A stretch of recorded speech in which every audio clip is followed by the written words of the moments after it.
back. I hope it's working this time. We had to switch phones. Technology, you gotta love it, you gotta hate it. Well, this morning, as I was saying, we're going to talk about general conversation, oversteer, understeer, transforming your driving experience 5-day workshop. For show and tell, I thought I could have something interesting. We're going to talk about dry sump oiling systems because I have something we're sending off to one of our customers. And of course, we've got the quick hitters, the questions that come from the Speed Therapy Society. If you're not a Speed Therapy Society member, please join. It's getting really good. I mean, the conversation, the camaraderie there is just outstanding. It's just amazing. You guys are great.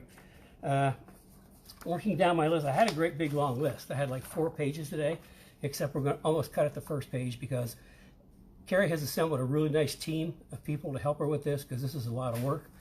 And what they're working on is doing a Facebook and YouTube simulcast live. And we were almost ready to do it this week, but that technology bug kind of got in the way. So hopefully next week we'll be doing a simulcast on YouTube and Facebook at the same time. So something to look forward to for all the people, the non-Facebook people. Okay, something we want to talk, here's something interesting. I'm going to call it this negotiation of the week. I had a 15-minute consult with Bob Bush last week. And, you know, what he really wanted, he really needed was the Kenny Brown rear grip kit for his Mustang. But he told me that I had to talk his wife into it. I said, no, that's kind of like your job. But I gave him some helpful hints, you know, what our customers have done in the past. We've done the typical stuff, candy, flowers, going out to dinner, you know, all the fluff stuff. One guy had to do, add a broom to his house. Somebody else had to take ballroom dancing. So, I mean, the range of you know, negotiation is pretty broad. But, man, this guy pulled it off. He got his rear grip kit by taking his wife out for a hamburger. And that's got to be the absolute best one yet. Everybody should, you know, give a big thumbs up for Bob. That's outstanding negotiation skills. So that brings up a question: How many of you out there have had to barter with your wife to get something for your car or to go to a track event? It'd be interesting to know what you had to give up in exchange. And for most people, it doesn't matter what you have to give up as long as you get what you want for your car. So I'd be interested to hear how many people have had to do that. Let's see. And then, okay, we're going to transform your driving experience. Starts June 22nd to 26th, day after Father's Day, 7:30 in the evening Eastern time, Monday through Friday. And I think on Friday we might put it up a little earlier, but we'll talk about that later. And again, we're going to, you can register on Speed Therapy Society. And for those who are non-Facebook people, if they want to join, email Carrie at info@kennybrown.com. She's working on ways that you can participate without having to be in the Facebook group. I got message coming in. We're putting a link in this thread where they can sign up. Okay, you didn't hear that? She's putting a link in the thread where you can sign up for the 5-day workshop. And you know, day one's going to be the crucial first steps that a lot of people forget. And then we'll get into building the performance platform, which is, you know, what I live and breathe. It's kind of like, this is the very first thing you have to do. And the performance platform is chassis, suspension, wheels, tires, brakes. And we'll break it into 2 parts. Part 1 is going to be more handling and suspension. Part 2 is going to be brakes, wheels, tires, and cooling, although they might interchange a little bit. But that's kind of the theme for those 2 days. And day 4, we're going to talk about, you know, dialing in your car and taking what we've talked about and applying it. And then day 5 is going to be tricks, some setup techniques, driving techniques, and kind of a wrap up for the week. So be sure to register. I think it's going to be great. I think you guys can. I'm going to try to teach as much as I can so you can learn as much as you can. Getting down to our quick hitters. Let's see. Andy Menard, who was 2012 boss, wants to know about pros and cons of long tube headers versus shorty headers, and also the merits of X pipe versus H pipe. That's a good question, and I think I've got some good answers. As far as shorty headers, I've never ever liked shorty headers, even going back to the days of the Fox. I mean, it's like they try to package too much stuff into too small a space, and they're just miserable to work with. On our SN95, the Cobras, the 9904 Cobras, what I use exclusively are mid-length headers. And mid-length headers are about that long. and they're just smooth and straight. And talking to one of the engineers at Ford Racing, this is years and years ago when they're first developing the FR500 5-liter engine, he said in their development, it didn't matter the distance of different length of the pipes or the distance. All it mattered is it was a smooth transition from the exhaust port into the collector. And I kind of went by that. So in all our SN95s, we use the Bassani mid-length headers, which fit well, and they even work extremely good if you want to lower the engine because you don't have the exhaust hanging down, which we did for like on Roy's car. We're running a dry sump oiling system, and I'm going to talk about dry sumps a little later on, which is, if you don't know about them, it's kind of interesting. So as far as on the S197s, all I've ever used is the Bassani long tube headers, X-pipe, and 3-inch exhaust, all stainless. And on street, we'll use the cats, and on track, we'll use without cats. And you know, my experience, and he's also talking about he's got a Boss with the side pipes. Here's my personal experience with that. We had a customer that wanted headers and wanted to retain side pipes. So we got a brand that I won't mention because I don't talk about other people's stuff. A brand that had it was long tube headers and had the pipes at the side. And I got to be frank, the side pipes were so loud and so annoying. We couldn't even test the car around town. We kept putting the smaller and smaller disc in, and finally we just blocked it off because it was just too loud, at least for me. And what we found out is we actually, on the same car, we made better power with the long tube headers and the X-pipe versus the other one that had the long out the back and the side pipes. So that's my personal experience. As far as X-pipe and H-pipe, that's kind of an interesting conversation because I like X-pipes, but you find a lot of people who swear by H-pipes. And kind of like the simplest version is with the X-pipe, you're kind of crossing the pulses. And it actually changes the sound. And X-pipe, it seems to improve power at the high end.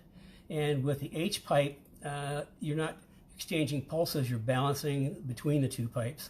And that seems to give you more low-end torque. That's kind of generally talking. I know that back when, long time ago, when we were building our own exhaust and we went to put an H-pipe in, what we do is we run the car really hard and get up under it, and then you could follow down the tube, and you could see like blue marks on the exhaust pipes coming down. Where those blue marks were, that was a hot spot. That's where we put the H-pipe. So that's kind of X-pipe, H-pipe. You know, you can use either one. It doesn't matter. I think the H-pipes maybe give you more of a growl. The X-pipes, like on the Bassanis, just make a sweet sound at 7,000 RPM. So, I mean, all I've ever used is long tube Bassanis on S197s with the X-pipe 3-inch exhaust and race mufflers. And they sound just absolutely wicked. I have a question. A question? From Tim Allen. He says, great topic, tube diameters too. So I'm assuming he wants you to cover the tube diameters as well. Okay, tube diameters, and it really depends on the application, the size of the motor, and the power. I would have to go back and check. I think most of them are like 1 3/4 inches. There's 2-inch, 1 7/8 inches, maybe 1 5/8 inches, I'm not sure. But the bigger the tube diameter, the more power it's going to make on the top end. The smaller, the more torque it's going to make. And on the all-aluminum 406 Windsor motor that we're building for David for his AIX car, it's going to be at maybe 650 plus horsepower. And talking to the header guy, we went to 1 7/8 inches versus 2-inch because that's going to give better throttle response. And for road racing, that's a little bit more what you want. So, I mean, it's the bigger the pipe, the more the flow, the lower the torque, just like anything else. So that's kind of like my view. Now, you talk to the exhaust engineer, he may have a different view, but you know, that's what I kind of know. So, anyway, that's like I say, the one video we have, me at Road America, you know, kind of beating a Viper off turn 14 and holding him off down the straightaway, and then outbraking a Porsche GT3 RS, and then carrying so much speed the carousel I passed him before the kink. That's got the Bassani long tube X-pipe and race mufflers 3-inch exhaust, and it sounds completely different outside the car than it does inside the car. I mean, outside the car, it sounds absolutely wicked. I have a couple more comments. Couple more comments. Just so you know, Wendy says that I went away from the Boss H pipe to complement the Ford Racing intake and lost a lot of low end and not sure I picked up enough at the top end. And then Brad says Daryl Bassani does make a great exhaust system. I know Kenny loves his products too. Okay. Yeah, it's just a plug for Bassani. I mean, my late son Paul was really close with Daryl Bassani, and we've been using them for a long time. Really like their products. They're well made. They work good. And they're good people. So, you know, that's kind of our criteria for suppliers. And then Brandon, looks like, oh, Carrie keeps saying, hold this up. People don't like to see the top of my head. So I'll try it this. Brandon in his IRS conversion was having trouble getting the front up in the IRS, and then someone gave him some hint, Speed Therapy Society. That's what's so valuable. Someone gave him a hint on how to get it in. Which is great. Something that you know I noticed on the pictures, he had the urethane bushings in the carrier. We've never used urethane bushings. You know, first of all, to get the rubber bushings out is a real big hassle, and it smells. What we do instead is when we do our geometry improvement to the IRS carrier, we actually lop off that great big huge massive mount in the back that probably weighs maybe 5-10 pounds, and we actually build a bracket so it hard mounts right to the frame. So by hard mounting the frame in the back, we've never found a need to change the front bushing because, you know, the carrier's mounted rock solid. But I'm glad somebody helped you to get that into your car. And then I know there was another question somewhere. There's one on the differential. Yeah. Here we go. John is for his IRS differential. He wanted to know what differential to use in it. Or IRS cars, I only use Torsons. I've used them from the very beginning. They work great in an IRS car, and no complaints. I mean, it's great that you have the torque. A Torsen is, instead of clutches that kind of slip and give you like positive traction, they've got a series of worm gears that kind of spin around, and they will actually sense torque. In the tire that has the most traction, they will shift the torque to the tire with the most grip. So that's why I like Torsens. As far as the cast iron diff versus aluminum, we personally have never found a need for the cast iron. We've never failed an aluminum differential, but then all we do is track and road racing. Don't do any drag racing. I know that a lot of guys explode them on the drag strip, but sort of like the real bottom line is, IRS rear suspensions are just not made for drag racing. If you do a lot of drag racing, my best recommendation is get the IRS out and put a live axle in so you can adjust your geometry and get better long-term grip. But as far as the iron, I mean, if you want to use that, fine. It's heavy. It is going to retain a lot more heat than the aluminum differential because there's more mass. It's just going to keep the heat inside. With the aluminum, kind of shed off some heat. But even so, the aluminum gets hot. So you might want to consider putting a diff cooler in. Any of our IRS track cars, we always have to put a diff cooler in. And the reason for that is, your IRS pumpkin is a little bitty thing, and the differential makes a lot of heat. And for driving around the street, it's okay. When you're really hammered on the track, you drive the heat up, and all you've got is a little aluminum case to capture that heat. For a live axle, you've got the iron center section, the steel tubes. You've got a lot of mass to kind of dissipate all the heat. So the IRS will overheat because there's no way to get it cool. Now we use our forward diff bushing mounts. They're aluminum and they're spaced, so it's like a heat sink, which for the street works great. But it's going to go on track with any IRS car. You've got to put a rear diff cooler in, or you're going to burn up the differential. Just plain and simple like that. So with the cast iron diff, I think I'd watch my temperature really close, and you can buy temperature stickers to stick on the differential and see how hot it's getting. But I'd monitor that. Now this and Mark has a really tough question. He's got his car's been pulling to the left in a hard acceleration and pulling to the right in a deceleration. Man, the list of things that could drive that is really long. But you need to think, is this one problem or is it two problems? Because you almost have to separate them and deal with one first. And typically when it's pulling on acceleration, I mean all the power and grip is at the back. You know, sometimes that indicates you've got a differential that's worn out. Sometimes it could be a bad shock. I mean, there's so many things it could be. And then as far as the pulling in the front, I mean, that could be alignment, it could be toe, it could be camber, it could be tire pressure. Again, it could be a shock. I mean, it could be the weight in the front's off. I mean, there's so many things it could be. It's just stuff like that. It's just a matter of creating a checklist and one by one checking off what it is until you figure out what's wrong. And I wish I could be more help, but you know, unless I'm sitting in the car, it's really hard to diagnose over the phone, so to speak.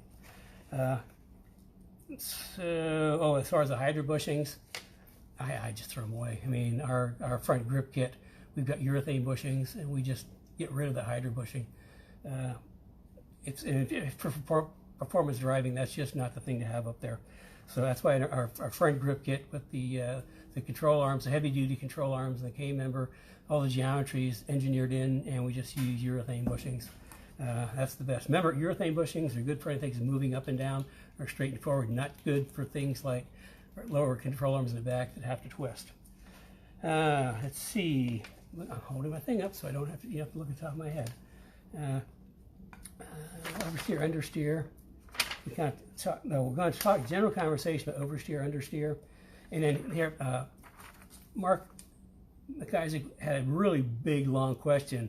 Car setup tuning, tire temperatures, pressure, fine-tuning camber, when to do it, bump and rebound, what feedback could the driver feel, changes, oversteer, understeer, etc.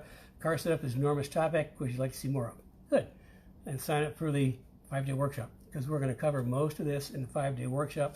There's way too many questions in there to try to cover on the TV.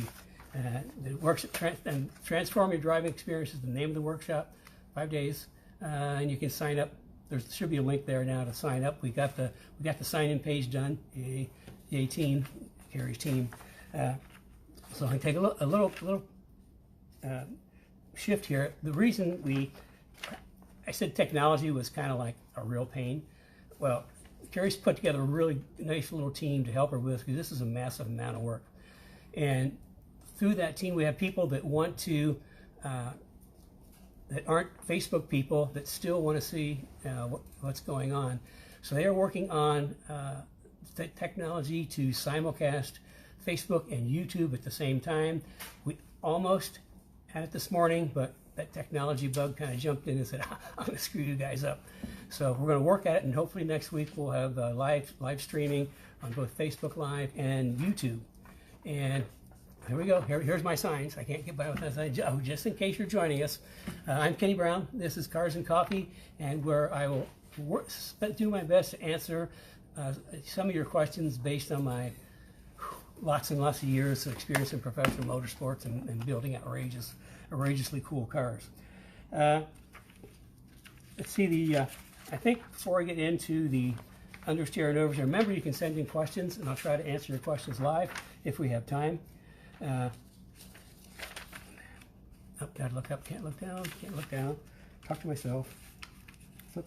Try to flip the page without looking at, that's back page 1.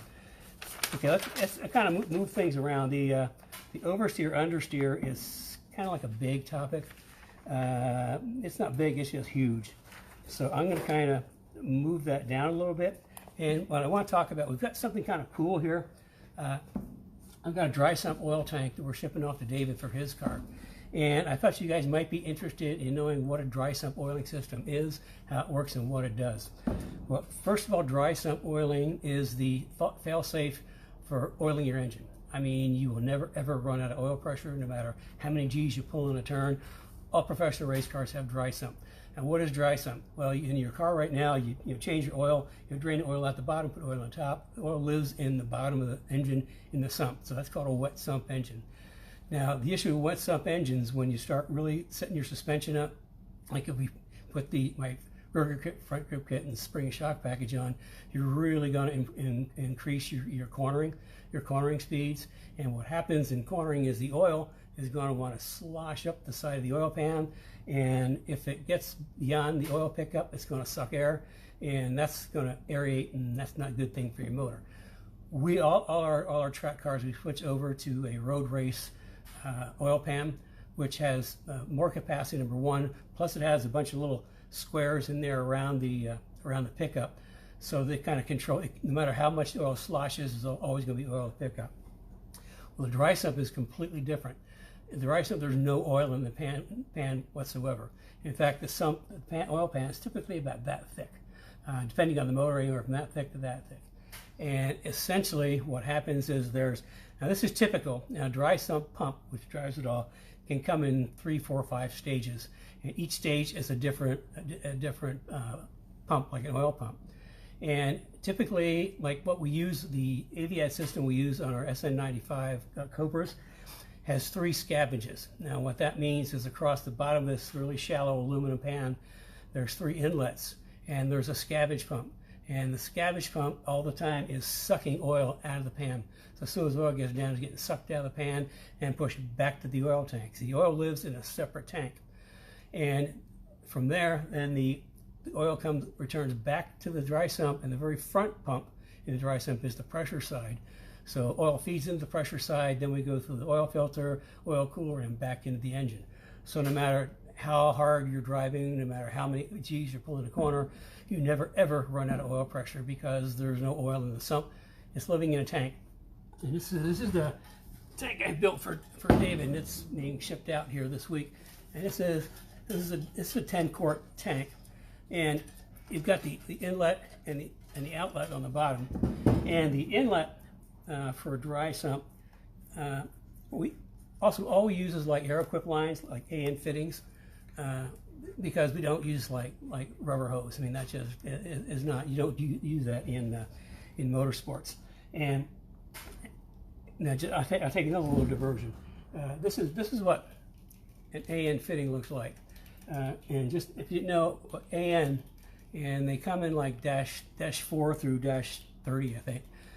AN stands for Army Navy. It's a size that was standardized by the Army Navy years and years ago for different size hoses, and because they also use this, Aeroquip is like what they use in airplanes. That's why it's called Aeroquip. And this would like go on the hose. The hose would go in here, you clamp it down, and this would go onto like one of these fittings. That's a dash 10. Dash 10 is a 9/16 ID. Dash 10 we use for like any of the Coyote motors with an oil cooler, external oil filter. We use a dash 10. That seems to work plenty good. But you know, race cars, the demand for oil is a lot more. So we actually use, for the pressure side on a dry sump system, we use dash 12, which is 11/16 ID. And for the scavenge, the return, it's like a dash 12 right there. And that's for the oil feed, and for the return for the scavenge, it goes to a dash 16, which is 7/8 of an inch. So you can see that that's a pretty big hole. So scavenge oil goes in the top, and it runs through a series of plates and everything to kind of de-aerate it, and then it gets pulled out of the bottom and heads up to the dry sump pump. That's kind of like a brief overview of the dry sump system. And one more little thing we stick in the trunk. This is a dry sump breather tank. Now, the dry sump is sealed, but there's another fitting at the top which would go to the breather tank, so that all the hot gases from inside the oil tank will actually feed into here, and then it's got a breather on it, so if there is much, it'll collect in here, and it won't get all over the car. And we tell people, don't forget to tighten the little petcock on the bottom. We have one customer who forgot to and filled his trunk up with oil. So always keep it tight. So it's kind of like a real quick overview of Aeroquip lines. I wish I had some. We've got some here somewhere. I just didn't have time this week to kind of dig them out and show you. But another time I'll do that. And you know, Aeroquip the lines we use come in a couple different ways. There's a standard stainless steel, which I'm sure you've all seen, stainless steel brake lines. That's typically like a dash 4. And stainless steel is what's been around forever. It's the most common. There's also newer lines that are actually not steel on the outside. They're Kevlar over PTF, whatever it is, tubing. And we use that a lot because it's more flexible than the stainless steel line. It has equal properties as far as pressure and volume, but it's more flexible and it's a lot lighter. You know, race cars are always trying to save weight. So there's like the stainless steel, and then there's like the Kevlar coated. So that's real quick on that. Just real quick question from Wendy. Where does the tank mount? Where does the tank mount? Wherever you want to. I will typically mount the tank in behind the roll bar, in somewhere in the rear passenger seat. That way it puts that weight on the opposite side of the car as the driver and behind the driver. And we get as low as we can, but you can't get too low because you still got to drain it out every now and again. So that's typically where it goes. Different race cars will have it in different places, but that's where I like to stick it. That way it's not too far from the front, because the further away it is, then the more line you need, which is heavy and expensive, and it just you got. I kind of keep it as close but as far as I can. So that's where the oil tank goes. Moving right along, I gotta hold it up. Got a dry sump. It talked about transforming your driving experience. The 5-day workshop. Oh, remember to invite your friends. I think I had some notes in here from people that invite people every week. Usually I have 3 pages. This week I have 4 pages. I think Adolfo always invites the 7904 Mustang Road Racer HPD Autocross Club, and Brad shares with the Track Guys performance events, and certainly that's kind of if you've got a group that thinks they can get some value out of what I talk about, certainly share this with them. And if you can't catch it live, then we also have the reruns on YouTube as well as in the Speed Therapy Society. And hopefully in the near future we'll be able to simulcast into YouTube live. Okay, now kind of like the big subject. Pages, pages, pages. It's either stumbling through my pages or looking at all the signs that Carrie holds up for me. But I get there. So oversteer and understeer. Man, what a subject. There are so many things that affect oversteer and understeer. And for those that haven't been with us before, definition of oversteer and understeer is very, very simple. Understeer is when the front of the car hits the wall first. Oversteer is when the back of the car hits the wall first. So understeer is the car won't turn, and understeer is car won't turn. Oversteer is when the back kind of wants to kiss the wall. The number of things that affect oversteer and understeer is extensive. There's a full range of things. Tire pressure, shock, springs, sway bars, diff, alignment. There's so many things that will affect that. When that subject came up, I went back and I dug out, this is going back a ways, I dug out something I used to take to the track with me all the time, way back a long time ago. You probably can't read that, so that's my quick track reference. And in here, I have all the different type of scenarios, understeer, oversteer, causes and effects, roll bars. This is just my quick reference sheet. And I got this from my, it's got lots of stuff. And I got this from one of the books of my hero back then, Carol Smith. Back when I was learning all this stuff, trial and error, a lot of error, but you either win or you learn. So that's the way I look at it. So, when his books came out, it was like, his first one came out in 75, Prepare to Win. And boy, I thought that was gospel. I read through that all the time. His next one came out in 78. It was Tuned to Win. I read that cover to cover. And then in 84, it was Engineer to Win. And then in 90, he came out with plumbing, hardware, things like that. But that was my education, those 3 books from Carol Smith. And it cut down my guessing, my mistakes, my trial, error. And it was kind of like, there was no internet back then. There was nobody really teaching any of this stuff. That's why you guys are kind of lucky that I'm willing to share all that stuff I've done. And just looking here, now this, you have to remember, this is back when I was doing Formula cars and sports cars, mostly Formula Fords, Formula V's, Super V's, and Atlantics. In fact, I still have a picture back in my trusty toolbox of 50 years of the Dwayne McLean's car, hope you can see all that. That's one getting him strapped in, and that's, you know, kind of ready to head out the pit lane. That's a Rolt RT1. That was about, I think, 1978 maybe. But that was Rolt RT1s were just amazing cars. They were sturdy. They were simple, easy to work on, easy to drive. It was a Formula Atlantic car, and Atlantic is an open wheel with that's pretty good size, you know, wheels. It's got downforce, and it had a 2-liter BDA, I think, Cosworth BDA, that made, I can't remember, somewhere close to 200 horsepower. The cars were really, really fast. They had good brakes, big tires, downforce, and a lot of power. Anyway, this is kind of what my guide back then when I was doing those cars and learning all this stuff. And just to kind of give you an idea, I just read through this. And this takes me back a long ways. But, understeer, corner entry understeer, won't point and gets progressively worse. Common complaint caused by insufficient front track width, front roll stiffness too high, front roll center too low. Remember we talked about in my front grip kit to bring the roll center up? That's why.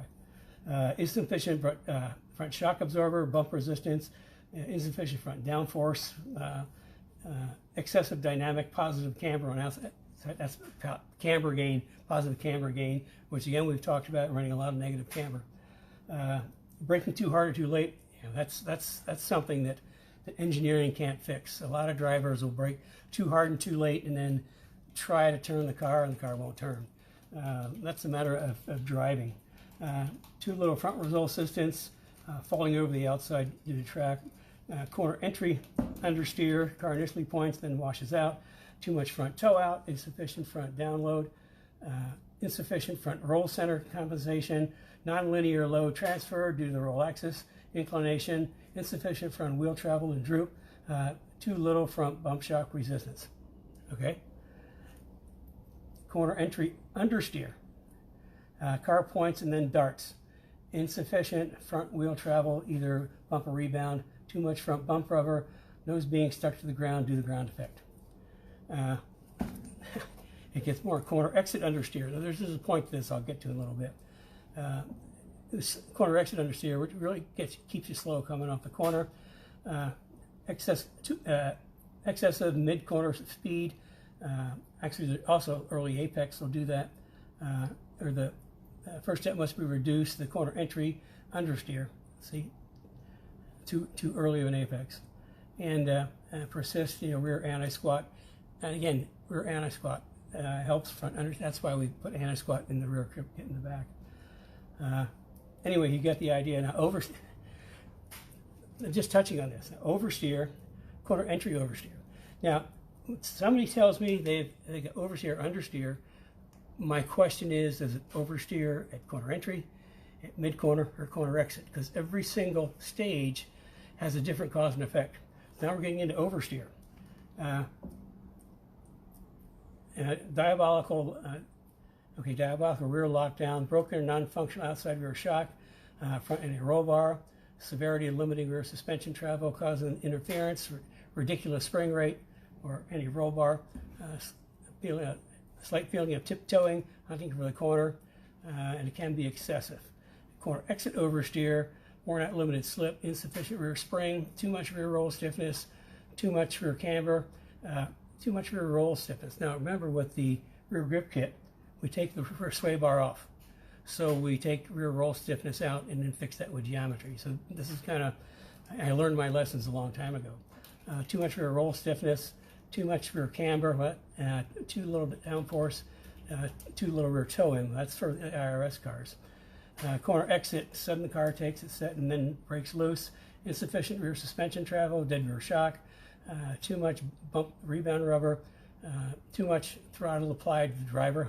Driver was applying throttle before the axle settled. So it's kind of like this whole oversteer understeer thing it's a really big question. It's really complex and really complicated. And again, when somebody says, I've got understeer, first question, corner entry, mid-corner, or corner exit? Now, I'll just give you some typicals in a Mustang. Understeer, from turn in to the asthma. It's that time of year. From turn in to the apex can either be not enough toe out, not enough camber, too big of a spring in the front, understeer on corner exit, as we got adjustable shock. Maybe there's not enough rebound to hold the car down, put pressure on it. Could be roll bar adjustment. Again, springs, getting the right spring matchup. So, I mean, there's a lot of different things it could be. An oversteer in the back, again with a live axle Mustang, and this kind of applies to all cars, but with a live axle Mustang, they're kind of a unique animal. Is if you get to the gas too soon, while the car's in roll, it'll overload the outside tire, and it's going to break loose. That's why the rear grip kit, we add anti-squat, feet forward bite, and bring that roll center down. We ditched the sway bar, okay? Remember rear roll stiffness? We ditched the sway bar, and we fixed the rear with geometry, bring the roll center down. So the car stayed, your axle stays a little leveler. And also remember here, understeer, if the front roll center was too low, we bring the front roll center up. Front roll center up, rear roll center down. And by doing that, the car doesn't want to roll up as much going into in the middle of a corner. And because you always have to, with Mustang, wait. You can feel that inside tire get light. You wait till the axle is set enough to have grip that you can put your foot back in the gas. Well, with front roll center up, rear roll center down, the roll between the two isn't as great. So you actually get back to the gas a lot sooner, and typically before we even get to the apex. So an understeer, oversteer, and again, tire pressure. We talk about tire pressures a lot. You'd be surprised how much a half pound influences tire handling. I mean, oversteer could be a matter of just a pound or half a pound of air in the rear tires. Understeer could be as little as half a pound of pressure in the fronts. So it's kind of like everything else. You kind of have to think about what's doing. And I need you guys to think about, not just do things, think about what's happening. Try to understand what's happening, and then from there you can kind of think, you start eliminating what it could be until you find out what it is. So I mean, understeer, oversteer, that's a like I say, it's a very big subject. And have we got time for a few questions? Yep. Got time for a few questions. You walk on over, you take a sip of water. Take a sip of water while she walks on over. That's my instructions.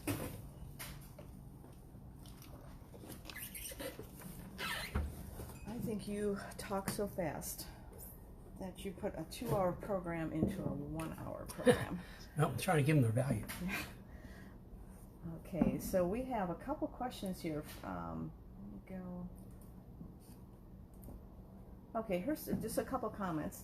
So Christopher, he's over in Bulgaria, and he's been with us for a while. He made a comment, and I thought this was interesting from some of your advice. He said, "I want to thank you for all the advice you've given me over the last few months. Last week, I was at my local track and improved my time by 1.3 seconds, thanks to your alignment specs and advice on the 275/35 all around. The car is amazing." Now, he has an S550. Yeah, it's an S550 car. So that was nice. Also, Mark McIsaac shared a link, so if everybody wants to look in the comments area, on a test between a straight pipe and an H pipe. Oh, that'd be kind of interesting. Yeah, that's good information. Okay, and then we have Rick Fowler and Tim Allen was interested in this. What do you recommend for replacing a worn-out factory Fox body steering rack? A worn-out Fox body steering rack. And this is for, now this, I'm sorry to interrupt you. Tim was asking if it was for street sport or track or drag racing. So Rick's application is for street. I don't know if that will help you. Okay. I'm pretty sure, I mean, it's a long time since I worked with those cars. I'm pretty sure steering racks on Fox and SN95 are about the same. Maybe the tie rods are a little bit different. If I was updating any Fox or SN95 steering, we found a company that is reproducing the 2000 Cobra R steering racks. I would recommend that. And they also do, they refurbish regular steering racks, Cobra steering racks. So either get a refurbished one, or we have access to Cobra R steering racks, which have a better ratio. It's a whole bunch better. So that's what I would recommend. Then, of course, if the car is lowered, don't forget your offset rack bushings to move the rack up. Okay.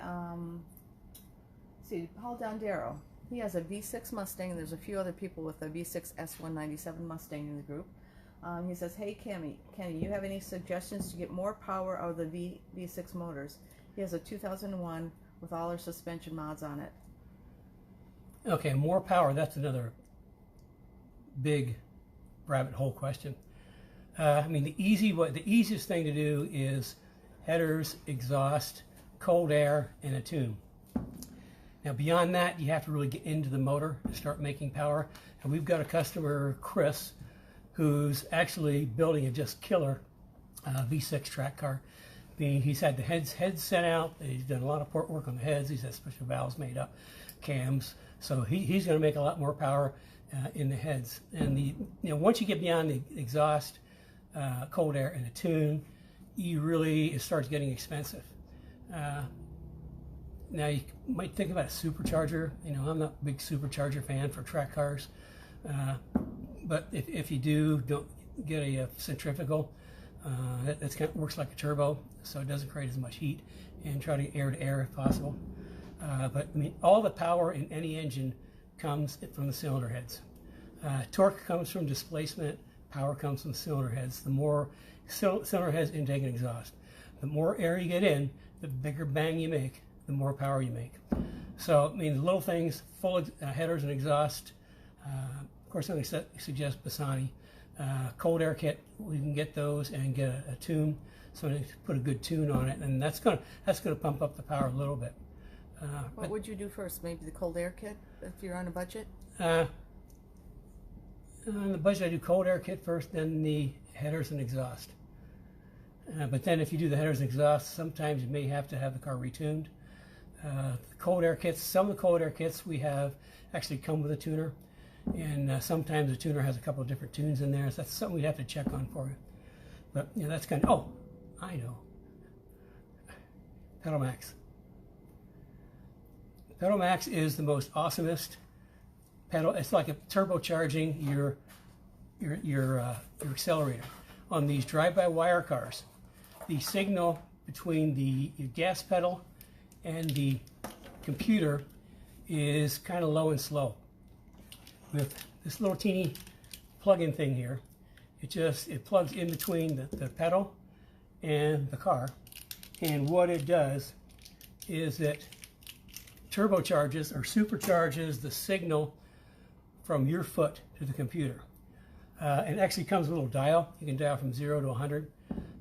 In my cars, I've put them in all my car. For like rain, snow, parking lots, I'll keep it at 0, because if you have it at 100 in a parking lot, the car wants to jump really fast. Driving on the highway, I usually have it set about 70%, because it gives. You just don't have to tip in your car just a little bit, and it picks up and goes. And then also with automatics, the downshifts a lot faster and quicker. And turn it to 100%, and you're going to think you added a turbocharger to the car, because the car just flies. So there's a couple of things. That's about as easy as it gets. Just simple plug-in, and I haven't seen the data, but it has been shown that actually picks up torque in the mid-range or bottom end. I'll have to double check on that, just simply because the signal to the computer is faster, so it actually gets torque built up sooner. So actually pick up power and torque by changing the signal to your computer. So Mark McIsaac says, shameless product plug, but it's a great product, trust me. Mark McIsaac says he took your advice in the last few weeks from one of your shows, and he added the throttle max, and he said it was a huge improvement with it was a great mod. Okay, yeah, who was that? Mark McIsaac. Mark, he added a pedal max, and he just said it was a huge improvement, which it is. I mean, you notice it right away. A couple more comments on the V6. Christopher Sauter said, if you have a 3.7 liter port the intake manifolds, that wakes up the motor. This requires a tune though. Okay, well that's Chris is the one that's building this killer V6 track car. In fact, we're gonna have some products that's going on the car we'll use for show and tell coming up. This guy's doing it right. So, well, I'll show some of the cool parts he's gonna put in his car in the coming weeks. Okay, Chris Allen, cold air kit, sourcing from outside the engine bay, correct? So many are filters on a stick sourcing air from inside the engine bay, which is not usually good for cool ambient air grabbing. Boy, what a great comment. And absolutely true. A lot of cold air kits just have an air filter that kind of just sticks there right in the engine compartment. I have also seen like some turbo kits that have the air intake right in the engine compartment. And all you're doing is sucking hot air, you know, and hot air is less dense air makes less bang in the engine. So if you get a cold air kit, make sure that you're getting outside air. And if sometimes a lot of cars will even modify some, like take some plugs out and move some things in the radiator area just to get more cool air in. Or some of them, like for the SN95s, actually go into the fender well. You want to try to get as cool air as possible because you're sucking hot air in, you're just kind of defeating the purpose. It'll make power when it's cold, but as soon as it gets hot, I mean you're killing your power with hot air. And a lot of times, ones that are open on the top, and if it still gets cold air from the front, make sure you're getting a good seal on the hood. If not, go to your hardware store and get some like tape-on foam, thick foam, and put it around so you're sealing off so you're not sucking in hot air. Because hot air defeats your purpose. But what a great question. Thank you for that. A great comment. Yeah. Okay, this is going back to the V6, and I think most of the people can read these comments, but I think it's important that you know about them too. Chris Otter said that Ford has restrictions built into the lower manifolds. I ported mine and it made a big difference. Okay, there's a big tip, and you can do that without having to get into breaking into the motor, just having the intake manifold ported. Okay, and so I think that would be after your cold air kit that sucks cold air now, not hot air, and then exhaust. Okay, if it came and down, pedal max. If it came down to one Carroll Smith book, which one would you recommend to be the best? I think, at the stage you guys are at. Everybody's all over the place, Yeah, so we've got some smart people out there. I mean, I had all of them, and I read them to death. But the progression that he did, prepare to win is kind of like the first one. That tells you how to get your car ready to win. Okay, prepare to win, and then tune to win gets more into, well, this is where all this came from. Tune to win tells you more about tuning the car to win. So I mean, I'd get prepared to win first because your car has to be prepared to win before you can win. And then I'd get tuned to win second because once the car's prepared, then you can tune it to win. So that's my recommendation. And, engineer to win, I think that might be more than you guys need at this point. And then the hardware and plumbing, that's always a good book. But yeah, I'd say prepare to win first and then tune to win. It's the same order that I got them in. Okay, and then question on, okay, recommended engine oil weight for the track. Recommended engine oil for the track, okay. For track cars, I stick with what the factory recommends. If it's 520, we'll run Mobil 1 520. If it's 530, we'll run 530. Now on race cars, it's a whole different engine, it's a whole different oiling system, and typically we'll run whatever the engine builder recommends. So I mean, I don't change any oil for the track. I mean, these cars these days run on such low viscosity oil that it doesn't make any difference. Just make sure you change your oil often though. So in our just looking on the oil caps at 520, run 520, 530, run 530. Like I say, we use Mobil 1 synthetic. You pick up a little power with a good synthetic oil.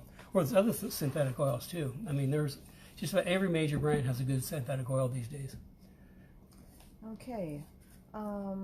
Just as a quick question here from Chris Sauter. He says, aside from the inspired picture in the background, have you ever driven a real or reproduction GT40 and your thoughts on it?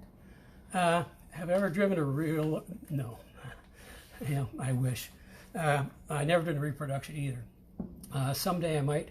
But when you get to those reproductions, there's only one that's really good and worth it, and that's the one that comes from South Africa. I think is performance. Also, as far as Cobra kit cars, there's only one that's worth the money. That's the same thing, the one that comes from South Africa. I mean, they put a lot of engineering into the cars. I mean, they are just, brilliant. So I've seen some of the other Cobra kit cars I've seen. I wouldn't drive them on track if my life depended on it, because it would. I mean, some of the suspension geometries they have is bad. I mean, they just kind of put them together. The design is not that great. Most of the American copies of Cobras have more to do with the cool body than what's underneath. I mean, if you really want to get a car like that, get one of the South American cars. If you've got another brand, certainly, if you want to make it work better, get a hold of me. I can do an engineering project and redo the suspension geometry to make it work better. But GT40s, the South African ones, hands down the best ones. Okay, Herstifer has a question on, he says the Ford driving school runs their Coyotes on 5W50. Any thoughts on that? Well, they're doing to run it in his car, in his Coyote motor. Sorry. You can if you want. The more viscosity, that's a top number. 520, 530, that's all viscosity.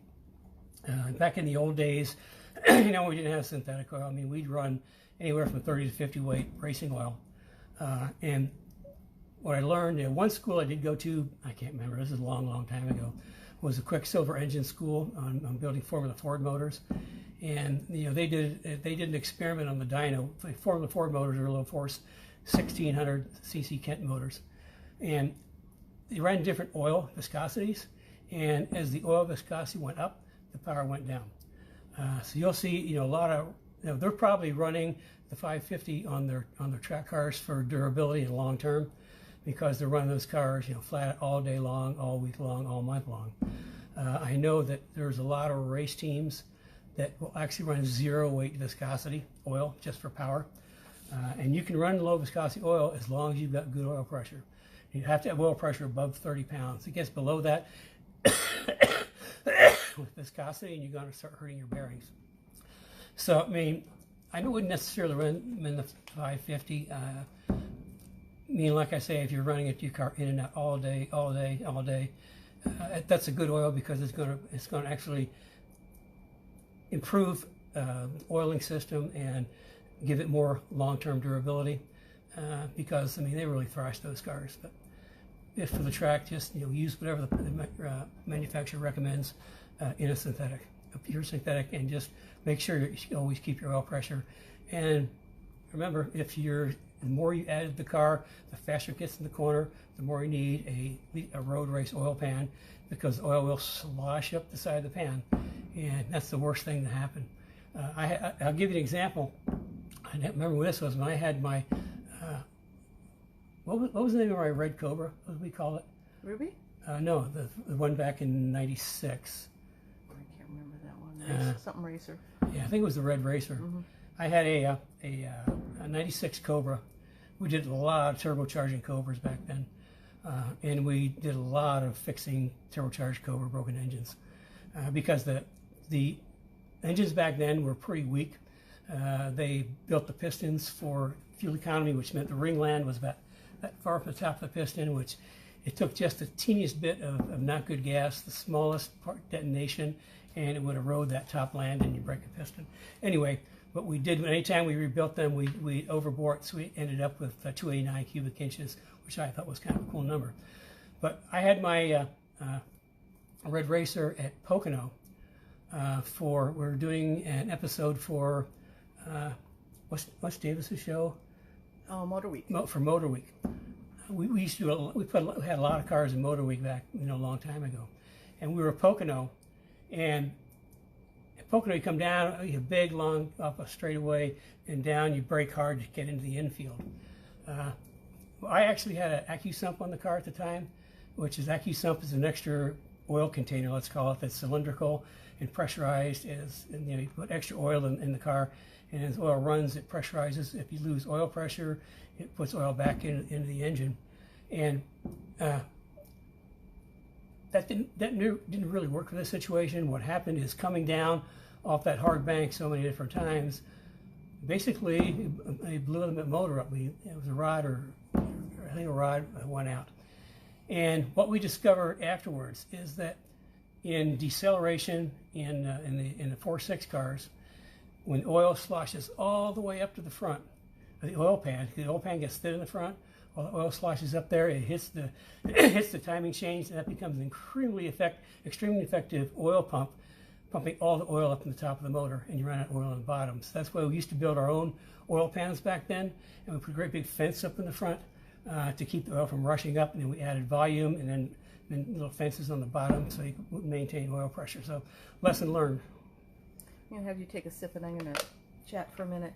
Okay, so we have Del Hughes is interested in if you'll share this information. But we've had a lot of other people interested. I'm wondering if maybe if anybody could comment if they'd like Kenny to do like maybe a 1-hour master class just on car setup. So just comment yes, you'd like to have that. Well, you're committing me to something.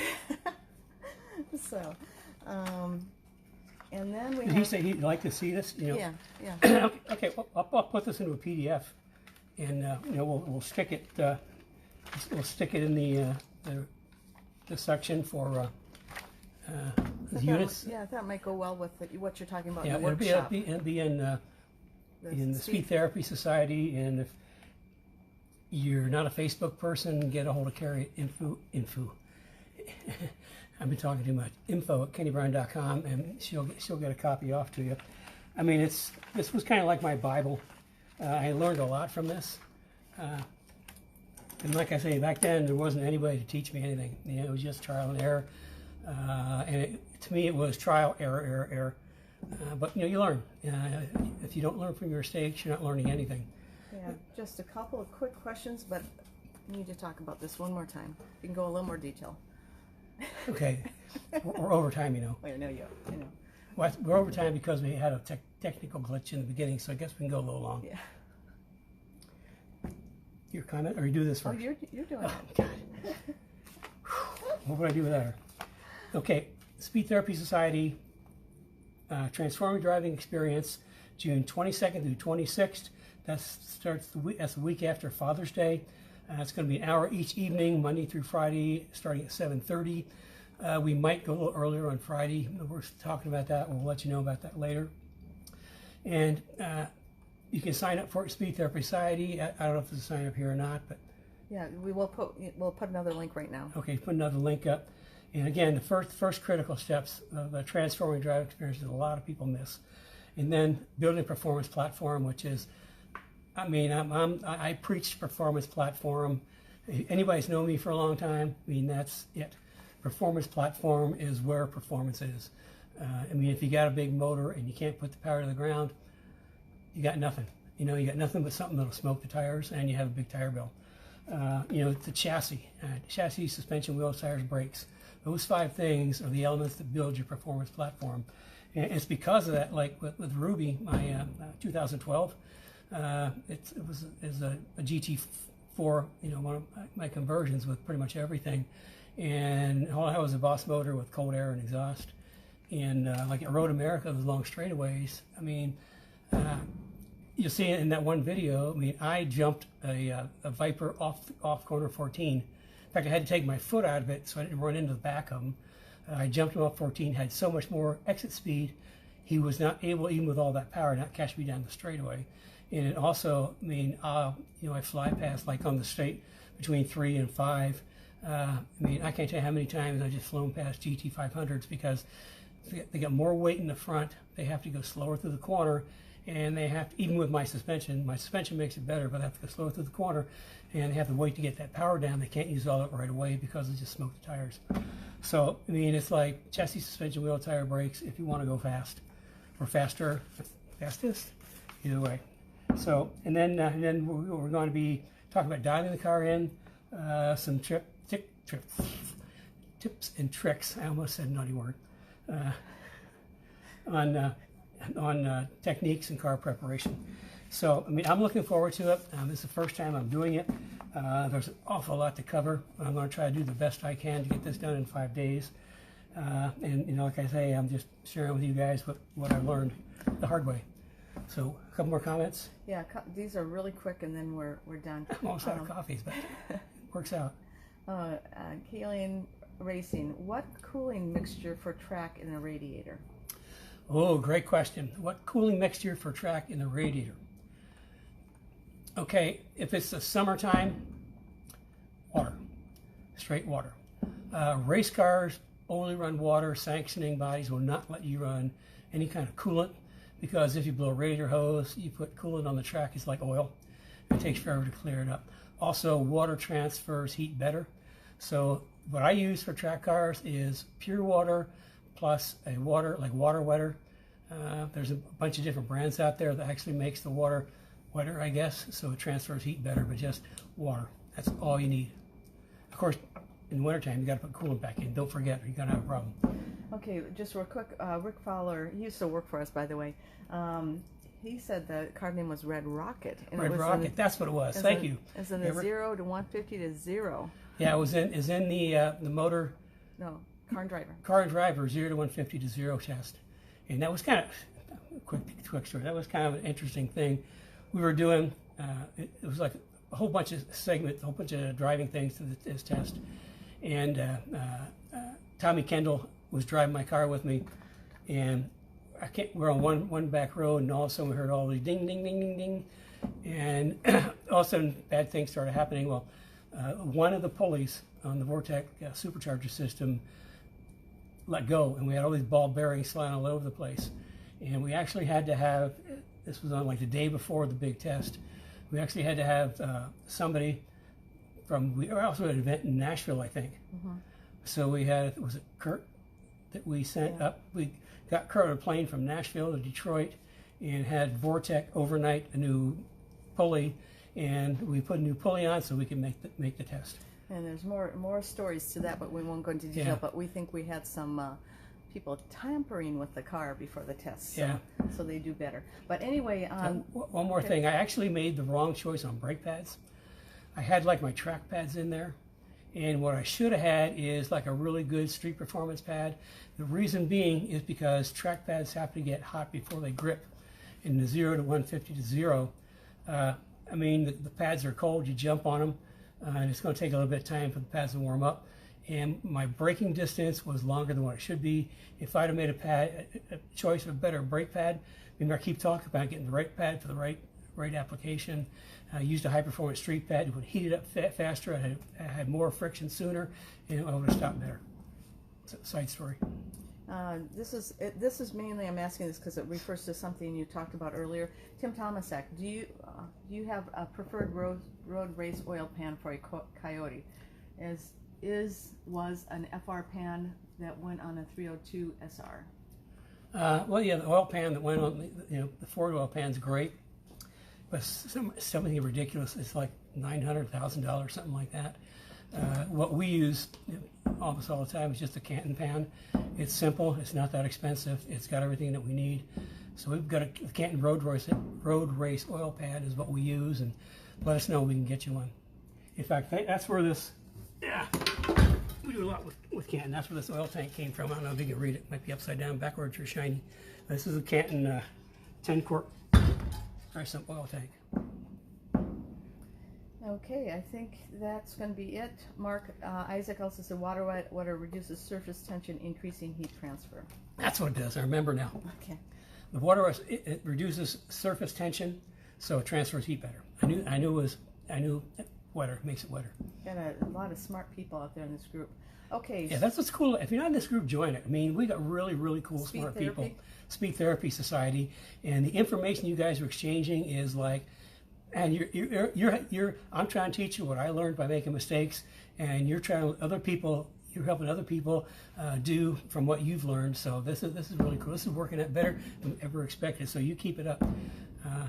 So we'll put a link in there on the Speed Therapy Society as well. Yep. Okay. Link on Speed Therapy Society. Okay, that's it. So I guess that's it for this week. Hopefully next week we're going to work on technology and see if we can do a simulcast with Facebook and YouTube at the same time. If there's any issues, just stay on, and we'll hook up with the phone again. So yeah. If the technology monster jumps in again, we'll revert back to the old telephone. But I mean, this should be a lot better. I mean, I'm looking forward to it because instead of me using phone, I'm using my laptop, which would be a lot better because then I can see some of your comments coming in, which right now I can't see. So listen, it was been great.